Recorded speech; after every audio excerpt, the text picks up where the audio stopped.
बिस्मिल्लाहिर्रहमानिर्रहीम अस्सलाम वालेकुम। अब हम बात करते हैं शिगेला की। शिगेला जो डिजीज़ काज कराते हैं that is known as enterocolitis. Actually enterocolitis is derived from two words enteritis and colitis. Enteritis जो होता है वो इन्फ्लामेशन होती है स्मॉल इंटेस्टाइन की, और कोलाइटिस नाम से ही ज़ाहिर है कि कोलाइटिस इन्फ्लामेशन है कोलन की। तो इंटेरोकोलाइटिस में हमारे पास स्मॉल इंटेस्टाइन भी इन्वॉल्व होती है और लार्ज इंटेस्टाइन भी इन्वॉल्व होती है।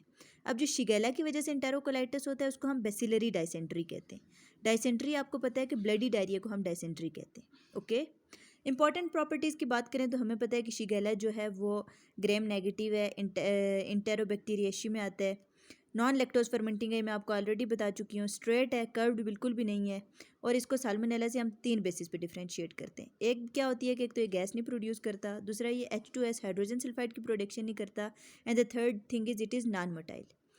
एंटीजन्स की बात करें तो शिगेला के पास जो होती हैं ओ एंटीजन होती हैं इसके सेल वाल में। इसी ओ एंटीजन की बेस पे इसको डिफरेंट सब ग्रुप्स में डिवाइड किया होता है, दैट और known as A, B, C and D सब ग्रुप्स में हम इसको डिवाइड करते हैं।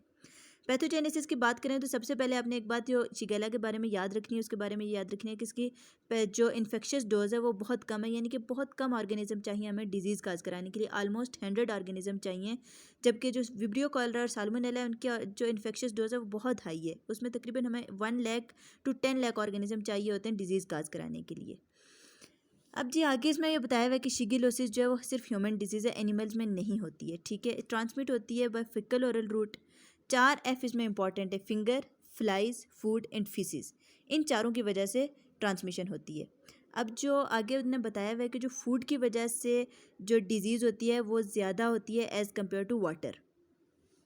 छोटे बच्चों में नर्सरीज़ वगैरह में और डे केयर हॉस्पिटल्स में और मेंटल हॉस्पिटल्स में ये ज़्यादा होती है, क्योंकि वहाँ पे ओरल ट्रांसमिशन और फिकर ओरल ट्रांसमिशन के चांसेस ज़्यादा होते हैं। जो बच्चे होते हैं 10 साल से कम उनमें भी ज़्यादा होता है, ज़्यादा चांसेस होते हैं डिजीज़ के। उसके अलावा हम अगर इसकी प्रॉपर अगर हम इसके बात करें पैथोजेनेसिस की, तो शिगेला में शिगा टॉक्सिन प्रोड्यूस करते हैं।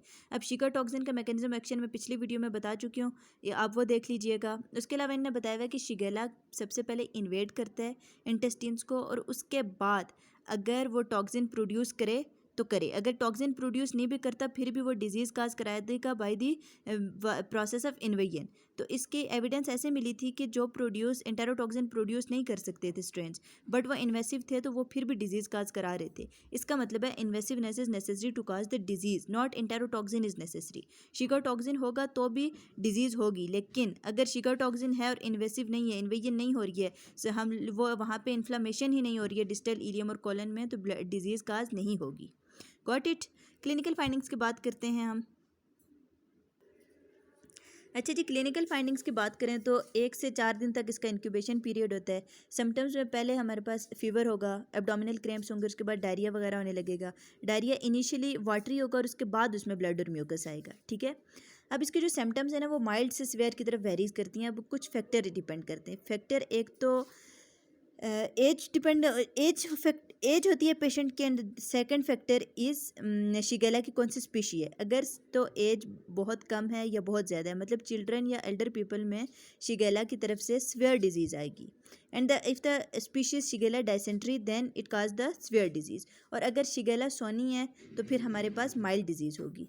उसके अलावा हम लैब डायग्नोसिस की बात करें अगर, तो लैब डायग्नोसिस में सबसे पहले हमें तो ये पता है ना कि ग्रेम स्टेनिंग होगी, अगर तो ग्रेम स्टेनिंग में हमें ग्रेम नेगेटिव दिखेंगे। उसके बाद आगे मैकोनकीज या EMB एगर में, क्योंकि नॉन लैक्टोज फर्मेंटिंग है इसलिए कलरलेस कॉलोनीज देंगे।